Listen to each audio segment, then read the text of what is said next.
Hey, what is up everyone? Welcome back to our YouTube channel. So for today's video, I'm going to teach you how to fix errors in Turbotax.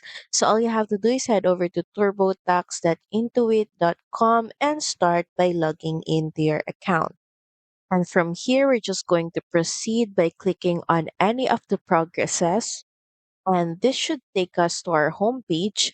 And from here, you can check one by one if you have entered everything correctly and figure out what could be causing the problem or the error. Or you can simply clear all your details and information in your account and start fresh. And to do that, in the left panel, scroll down, then click on Tax Tools, then click on Tools. And from here, under the other helpful links, you should be able to see clear and start over. Just click on it.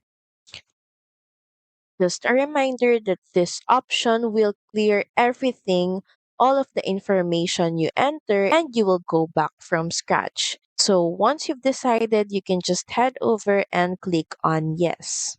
So that's pretty much it. Thank you very much for watching this video. I hope that you find this video helpful. And if you do, please don't forget to like, share, and subscribe to the channel. And I will see you again on the next one. Bye.